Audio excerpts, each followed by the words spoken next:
안녕하세요. 우주책방마녀입니다. 오늘은 류희아 선생님의 새는 날아가면서 뒤돌아보지 않는다 라는 책을 소개해 드리려고 해요. 이 책은 굉장히 많은 일화들이 담겨 있는데요. 너무 재밌고 가슴 따뜻하고 감동적인 이야기들이 많아서 제가 오늘 한 편씩 소개해 드리려고 해요. 오늘 천문학 도시로 이름난 핑크시티 자이푸르에 한 점성가가 있었는데요. 그에 대한 이야기를 해보겠습니다. 그는 뛰어난 천문 관측가이며 점성학자였지만 그의 아내는 불만이 너무 많았어요. 당신은 매일 천문학 책만 들여다보고 있는데 별자리에서 쌀이 나와요. 밀가루가 나와요. 돈을 벌어와야 살 거 아니에요. 그때마다 점성가는 나를 믿으라고 그렇게 말을 했어요. 자신의 지식 추구가 헛되이 끝나지는 않을 것이고 자신이 지금 별자리들의 배열을 딱 예측해 보니까 우주 역사상 가장 상서로운 순간이 막 오고 있는 거예요. 근데 그걸 내가 계산해내고 있는 중이라고. 그 특별한 순간이 오면 옥수수 알갱이가 황금으로 변할 것이다 라고 그가 장담을 했어요. 그러자 아내가 얼마나 웃기겠어요. 콧방귀를 끼는 거죠. 아내는 냉소적으로 말했습니다. 아니, 언제까지 그렇게 허황된 소리를 늘어놓을 거예요.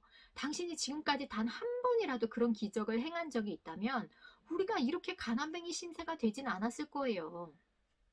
한 끼 식량도 구해오지 못하면서 어떻게 옥수수를 황금으로 바꾼단 말이에요. 아내의 불신에도 불구하고 꾸준히 천문 연구를 계속한 점성가는 어느 날 그 상서로운 순간이 마침내 다가왔다고 선언했습니다. 매우 드물게 일어나는 이렇게 행성의 배열로 우주 에너지가 한순간에 집약이 된다는 것이었어요. 그가 아내에게 신중하게 일렀습니다. 나는 이제부터 깊은 명상에 들어갈 것이요. 한순간에 모인 이 우주의 에너지를 끌어당기기 위해서요. 당신은 옥수수와 뜨겁게 달군 솥을 준비하시오. 내가 신호를 하면 그 순간을 놓치지 말고 옥수수 알갱이를 전부 솥에 부어야 하오. 그러면 그것들이 팝콘처럼 터지면서 황금 알갱이로 변할 것이오. 그 순간을 놓치면 절대로 안 돼요. 조금만 늦어도 천년에 한 번 오는 기회가 사라질 것이오. 그의 아내가 냉정하게 진실을 말했어요. 눈 씻고 봐도 이 집에 옥수수가 하나도 없는데 어떻게 황금을 만든단 말이에요. 점성가가 말했어요. 아니, 이웃집 여자한테 좀 빌려오면 되지 않소. 하는 수 없이 점성가의 아내는 옆집으로 가서 문을 두드렸어요. 옥수수 알갱이를 한 솥 빌려달라고 부탁하자 이웃집 여인이 놀라서 물었어요. 아니, 왜 그렇게 많은 양의 옥수수가 필요해요? 순진한 점성가의 아내는 자초지종을 그 여자한테 이야기를 한 거예요. 여인은 선뜻 옥수수를 빌려주었어요.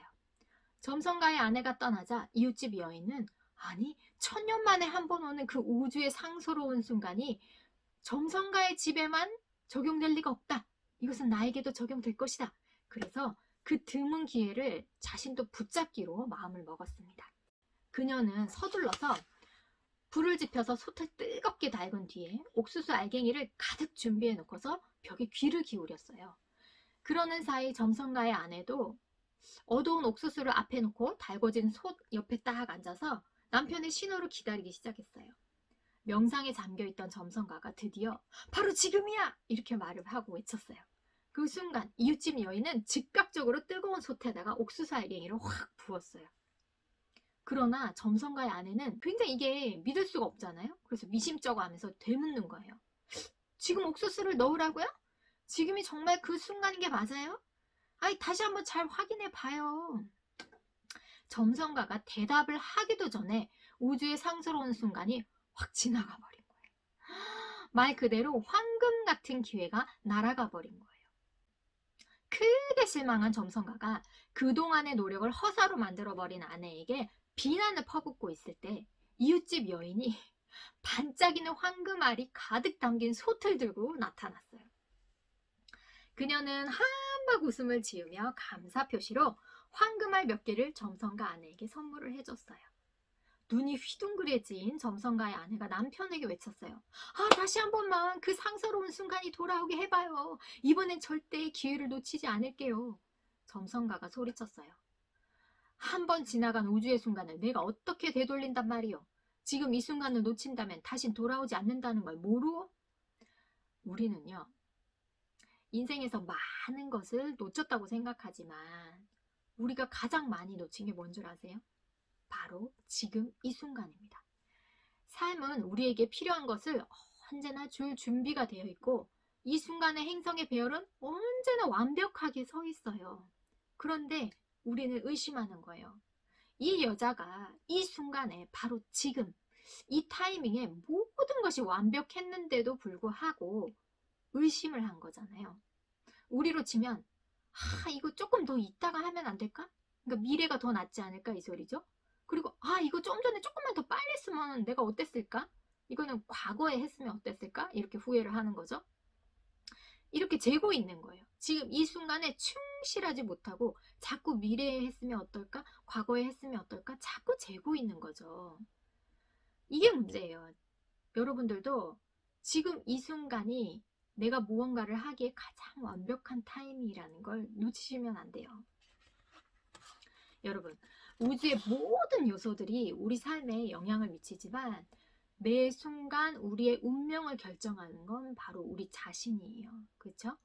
이 계산하고 막 이러면 무서워, 저러면 어떻게, 난 이래서 시작 못하겠어, 막 이런 두려움 때문에 우리가 뒤로 미룬 모든 날들이 우리가 놓친 모든 길일들이에요. 길일, 제일 좋은 날들. 인생의 봄날은 언제나 지금입니다. 행동하는 날, 그날이 바로 길일인 거죠. 여러분, 오늘의 이 지금 이 순간은 하찮다고 생각하고 막 흘려보내지 마세요. 지금 반드시 무언가라도 출발하고 시작하고 그때가 제일 좋은 때이고 완벽한 타이밍입니다. 오늘 한번 새겨보세요. 두 번째 이야기입니다. 화가 나면 소리를 지르는 이유입니다. 여러분, 화가 나면 왜 소리를 지를까요? 오늘 한번 이유를 한번 정확히 알아보자고요. 어느 스승이 제자들과 함께 강에 목욕을 하러 갔대요. 일행이 강으로 걸어 내려갈 때 강둑에 있던 남자와 여자가 서로에게 엄청 화를 내며 소리를 지르기 시작했다. 여자가 목욕을 하다가 목걸이를 분실했는데 남자가 심하게 질책을 하자 언성이 높아진 것이다. 스승이 걸음을 멈추고 제자들을 돌아보며 물었다. 사람들은 왜 화가 나면 소리를 지르는가? 제자들은 잠시 생각하다가 이렇게 말했어요. 평정심을 잃기 때문에 소리를 지르는 게 아닐까요? 또 다른 제자가 말했어요. 이 분노에 사로잡혀서 이성이 마비되기 때문이 아닐까요? 스승이 되물었습니다. 하지만 상대방이 바로 앞에 있는데 굳이 크게 소리를 질러야 하는 이유가 뭐지? 큰 소리로 말해야만 더 잘 알아듣는 것도 아니고 조용히 말해도 자신이 하고 싶은 말을 잘 전달할 수 있지 않은가? 그러면서 스승은 다시 물었어요. 사람들은 왜 화가 나면 소리를 지르는가? 제자들은 각자 다양한 이유를 내놓았지만 어느 것도 만족스럽지가 않았어요. 마침내 스승이 설명을 하기 시작합니다. 사람들은 화가 나면요, 서로의 가슴이 멀어졌다라고 느낀대요. 그래서 그 거리만큼 소리를 지르는 것이다. 소리를 질러야만 멀어진 상대방에게 자기 말이 닿는다고 여기는 것이다. 화가 많이 날수록 더 크게 소리를 지르는 이유도 그 때문이다. 소리를 지를수록 상대방은 더 화가 나고 그럴수록 둘의 가슴은 더 멀어진다. 그래서 갈수록 목소리가 커지는 것이다. 스승은 처음보다 더 크게 소리를 지르며 싸우는 남녀를 가리키며 말했다. 계속해서 소리를 지르면 두 사람의 가슴은 아주 멀어져서 마침내 서로에게 죽은 가슴이 된다. 죽은 가슴에겐 아무리 소리쳐도 전달되지 않는다. 그래서 더욱더 큰 소리로 말하는 것이다. 스승은 이어서 말합니다. 두 사람이 사랑에 빠지면 무슨 일이 일어나는가? 사랑을 하면 부드럽게 속삭인다. 두 가슴의 거리가 매우 가깝다고 느끼기 때문이다. 그래서 서로에게 큰 소리로 외칠 필요가 없는 것이다. 사랑하면 얼마나 연인끼리 그렇게 속삭여대는지, 왜 그런지 아시겠죠? 두 사람의 가슴의 거리가 너무 가깝기 때문에. 사랑이 깊어지면 두 사람의 가슴의 거리가 사라져 아무 말이 필요 없는 순간이 찾아온다. 가까워지다 못해 아예 그냥 하나로 합일이 되는 거죠. 하나가 되기 때문에 그때는 서로를 바라만 보는 것만으로도 충분하답니다. 말 없이도 이해하는 것이다. 정말 대단한 사랑의 최고점, 말 없이 눈빛만 봐도 다 알 수 있는 것. 그죠? 이것이 사람들이 화를 낼 때와 사랑할 때 일어나는 현상이다. 스승은 제자들을 돌아보며 말했습니다. 논쟁을 할 때 서로의 가슴이 멀어지게 하지 말아야 한다. 화가 난다고 소리를 질러 서로의 가슴을 밀어내서는 안 된다. 계속 소리를 지르면 그 거리를 회복할 수 없게 되고 마침내는 돌아갈 길을 찾지 못하게 된다. 그렇죠. 돌아갈 길을 찾지 못하게 된다는 건 그냥 이제 끝이 나는 거죠. 그죠? 영적 스승 메허바바가 들려주는 우화입니다. 우리는 서로에게 화를 낼 때, 특히 연인이나 부부, 가족 사이에 소리를 지를 때 어떤 일이 일어나는지 일깨우는 아름다운 가르침입니다. 그렇게 가까웠던 연인들도 정말 이렇게 딱 한순간에 등만 돌리면 그냥 그 거리가 천리만리, 그냥 보이지 않는 곳까지 멀리 사라져 버리는, 그렇게 느끼는 남남이 되는 거잖아요. 그죠? 갈등의 10%는 의견 차이에서 오는 것이고 나머지 90%는 적절치 못한 목소리와 억양에서 온다는 심리학의 통계가 있습니다. 10%는 진짜 갈등이야. 이게 바로 문제인데 나머지 90%나 되는 이유가 목소리와 억양이래요. 목소리와 억양. 그냥 친절하게 말해도 될 것을 굉장히 삐딱하게, 기분이 좋지 않으니까, 그죠? 비꼬면서 말을 한다든지, 그 억양이잖아요. 그죠? 그 목소리를 크게 낸다든지 막 이러면 그건 백발백중 싸움으로 이어진다는 거죠. 우리는 가까운 사람에게 더 자주 소리를 지른다. 더 사랑해야 할 사람에게 더 상처를 주는 것이다. 그런 행동이 나를 주위의 세상으로부터 더 고립시킨다는 거죠. 그 예전에 남태평양에 사는 어느 부족은요, 아주 쓸모없는 나무를 제거해야 할 때 어떻게 하는지 아세요? 그 부족민들이 모두 모여서 그 나무에다 대고 이렇게 소리를 지른대요. 넌 필요 없는 나무야. 넌 아무 가치가 없어. 도끼나 톱으로 이렇게 막 잘라내는 대신에 계속 넌 필요 없는 나무야. 넌 아무 가치가 없어. 이렇게 소리 지르는 거죠. 쓰러져라, 쓰러져라, 쓰러져라 이렇게. 그러면 나무가 얼마 안 가서 진짜 시들시들해진다는 거죠. 점점 시들어서 말라 죽어버린다는 거죠. 모든 생명체에는 에너지라는 게 있잖아요. 그 에너지에게 굉장히 안 좋은 영향을 주면 말로써라도 그 모든 몸을 구성하고 있는 물이라는데 모든 입자들이 깨져버린다는 거죠. 그 일본의 물방울 실험 되게 유명하잖아요. 물방울에게 좋은 말을 했을 때 결정체와 나쁜 말을 했을 때 결정체가 완전 다르잖아. 정말 다 깨져버리잖아. 모양, 그 예쁜 모양 결정체들이. 그것처럼 이 나무도 죽은 거예요.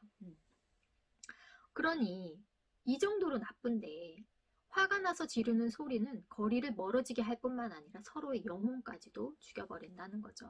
상대방이 나에게 소리를 지르면 오늘부터 이렇게 생각하세요. 그 사람이 나를 필요로 하는구나.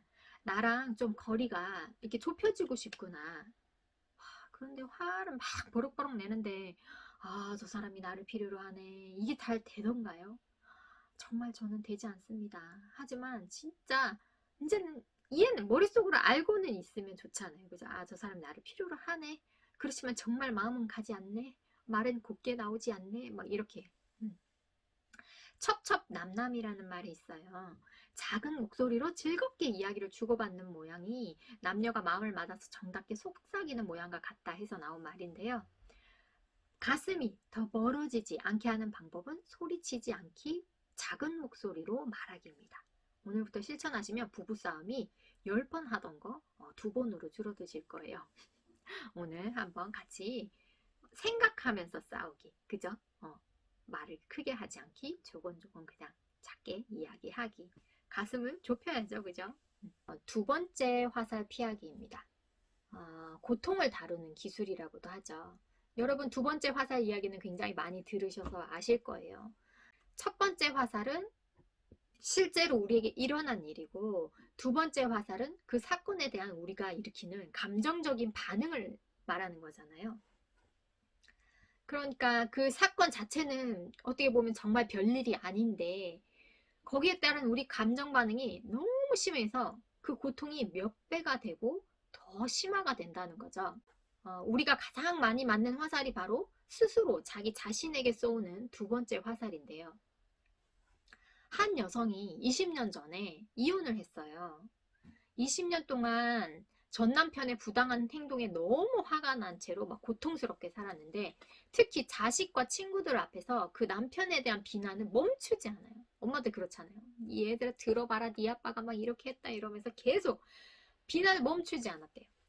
그리고 어떤 남자도 믿지 않았기 때문에 그 누구와 한 달 이상 관계를 지속을 하지를 못했대요.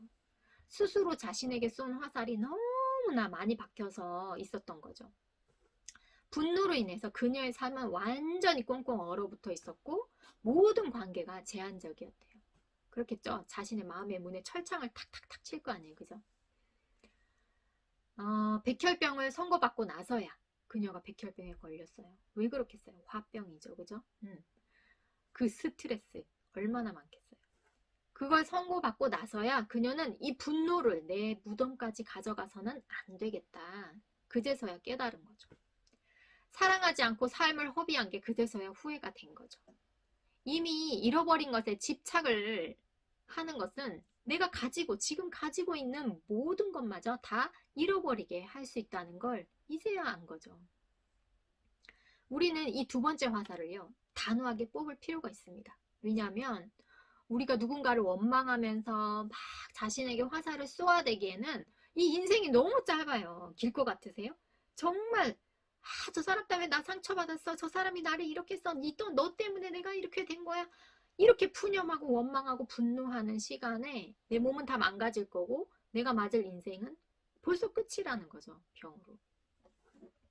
그럼 이 두 번째 화살을 피하는 방법은 뭘까요? 바로 상처에 너무 상처받지 말 것입니다. 상처에 너무 상처받지 말 것. 그리고 실망에 너무 실망하지 말 것. 그리고 아픔에 너무 아파하지 말 것. 잠시 아플 거고요. 잠시 화가 날 거고요. 잠시 슬플 거예요. 그건 자명한 사실이에요. 그런데 그대로 느껴주시면 돼요. 그걸 가지고 나의 상상력 속에서 몇 배를 부풀리고 나를 머릿속에서 2번, 3번, 4번을 죽이고 그 모든 고통을 몇 배로 승화시키고 그 행동만 하지 않는다면 그대로 슬프구나 내가, 상처받았구나 내가, 아프구나 내가 이렇게 느껴주기만 하면 지나간다는 거죠. 정말 생각보다 빨리 지나갈 수 있어요. 그런데 증폭시킨 행동을, 두 번째 화살을 맞는 행동을 하자마자 그건 내 인생이 끝나는 날까지 갈 수 있어요. 진짜 영원히 끝나지 않고 그 후에도 그 분노를 안고 죽겠죠. 영원히 끝나지 않는 분노가 생기는 거예요. 그 순간만 지나면 원래 우리의 모습, 투명한 그 모습으로 다시 돌아갈 수 있는 거니까요. 용서는요, 나에게 이렇게 상처를 준 사람을 해방시켜주는 일이 아니라 그 사람을 향한 원망과 분노와 증오에서 나 자신이 해방되는 일이거든요. 여러분 혹시 운디드 힐러라는 말 아세요? 운디드 힐러. 운디드 힐러라는 거, 운디드, 상처받은 힐러, 치유자라는 뜻이거든요. 이게 무슨 말이냐면요. 모든 치유자는 상처 입은 사람이에요. 내가 아파본 만큼 다른 사람의 아픔을 이해할 수 있어요. 그래서 진정으로 그 사람을 치유하는데 도움을 줄 수 있어요.